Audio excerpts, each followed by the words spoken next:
Flavor on the front line.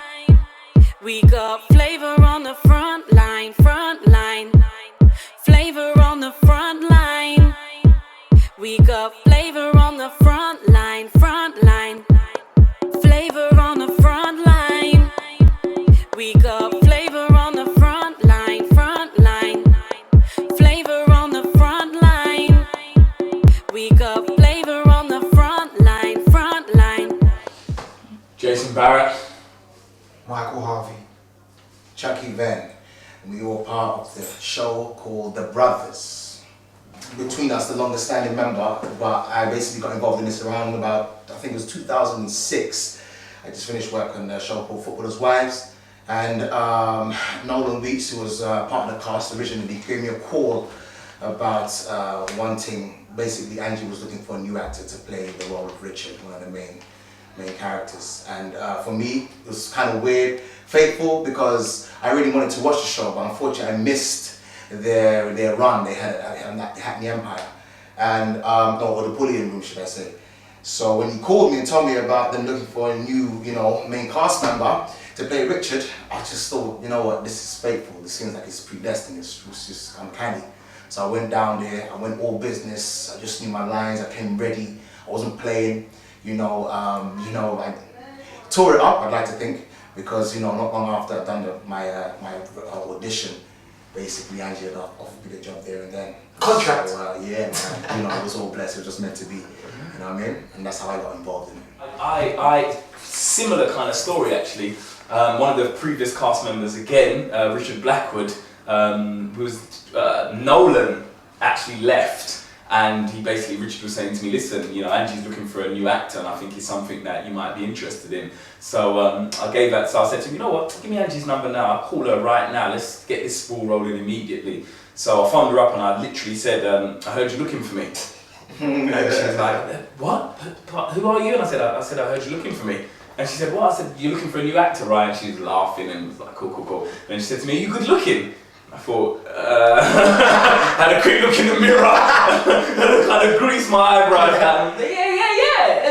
Yeah. So I went along to the audition where Chucky was sitting in and Richard and Angie, and just kind of laid the murder game down, just done my thing, and by the time I got home, got the phone call to say you're in, So it was kind of that kind of setup. Basically, it's just the same kind of movement. It's like a domino effect. Obviously, Chucky got the call from Nolan, Richard, Jason, same kind of thing. Jason gave me a call on I'll never forget the night. It was like a cold Tuesday evening, and I was driving home for a gig, and Jason obviously said that the gifted man himself, Richard Blackwood, has stepped down, and that Andrew would like to take a look at me. And I was like, when? Next week? And he was like, no, black tomorrow. So I was like, okay. Black people was planning. And I was in there the next day. Literally, we all done a kind of freestyle improvisation type of scene. Yes, and then basically within an hour, before I even got to my management's office, the contract was already there. and I was like kind of like the last jigsaw in the puzzle. Definitely. And that's put it together to making the kind of final trio of the brothers. And it's been, as I said, it's been a movement since 2006. We're in 2009 now. And you can go back further than that, to a radio show. My gosh, it formed as a radio show. Yeah. And now, the rewards of hard work and years of graft is the first ever play to be seen on MTV Base. So this is going to be turned into something massive. You're going to get calendars, you're going to get some boxer shorts, calendar. Oh, nice. Just like Hollyoaks, but better. A cool version. You know what I mean? But nice. It's going to be good, man. It's positive. So, The Brothers is basically the story of three really close friends. They've grown up from childhood, and I'm not going to try and give too much away, but basically three friends that have grown up from childhood that eventually end up moving in, having a flat together, rent a place in the Docklands, and it basically goes on a journey of each person's individual life and how their lives interact with each other, and unfortunately sometimes cross over, sometimes for a positive, sometimes for a negative.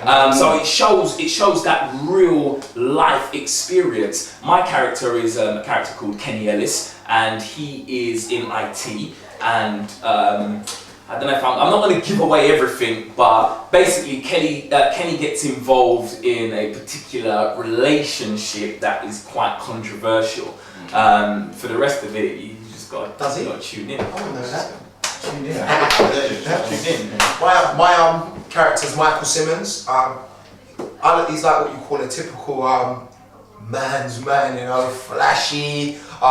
You know, works at a record label, got you know, very corporate in what he does, but you know, don't really kind of show respect to women. Doesn't take relationships very serious. And as Jason said, I'm not gonna unravel the rest because it kind of makes sense of the story. But you know, you can obviously relate to certain aspects of Michael being that type of guy. So it's all good.